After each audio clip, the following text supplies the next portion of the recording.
Now, for this episode, we are going to talk about netorare or NTR. Listen,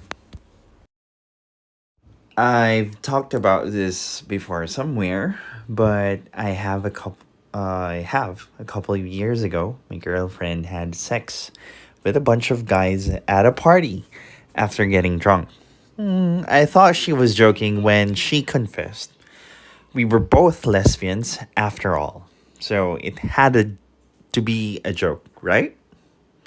But then she said she was coming out as a straight and told me that I'd understand when I met the right man, which hit like a truck because she'd always hated that phrase.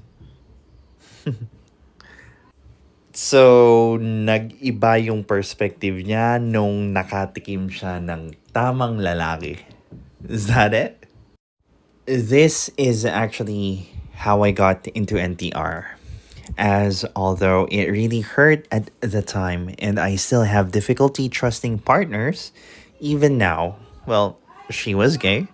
She never expressed attraction to men and was repulsed by the idea, but then went ahead and fucked them and broke up with me over it.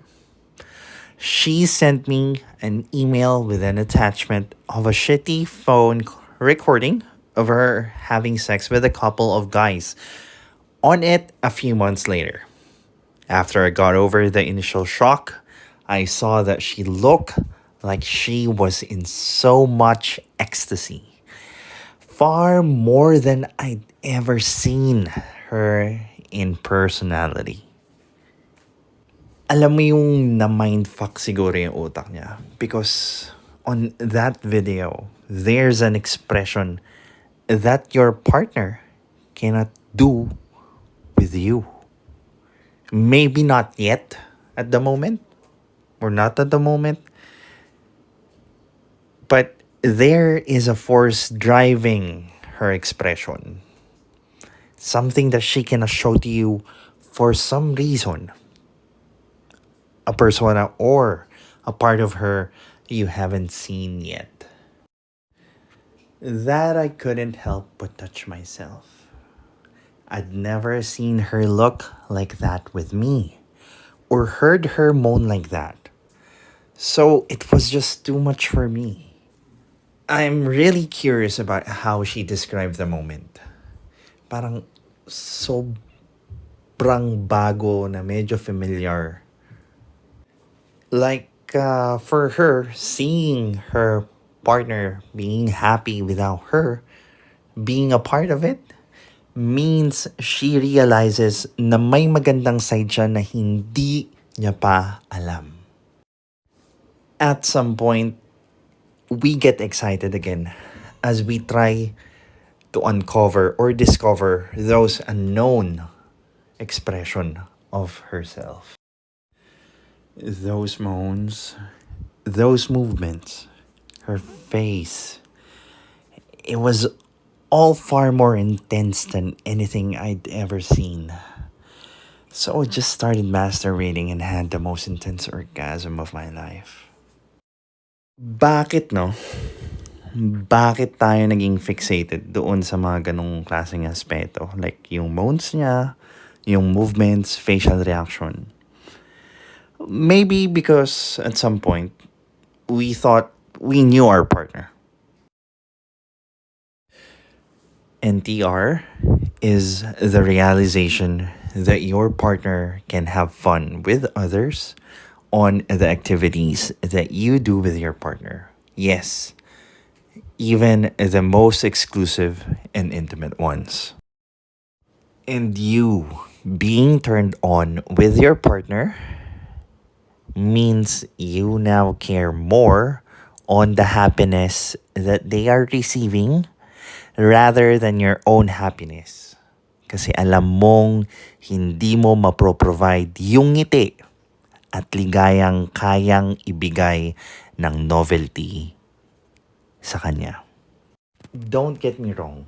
It's not that you cannot make them happy. Of course you could do that, but in a different way. Anong ibig sabihin nun? Ngayon, alam na nating hindi natin monopolyo ang source ng kaligayahan ng mahal natin sa buhay. May mga bagay pa palang kayang magpangiti, magpalabas ng kakaibang ligaya doon sa tao without us being involved doon sa process na yun. And here are the basic tenets of netorare or NDR as to why we are actually turned on by it. And we need to actually discover more about that aspect of our life as we grow older. Now, let me end with this quote. Reserving sexual attentions for each other is not the only way to tighten a bond.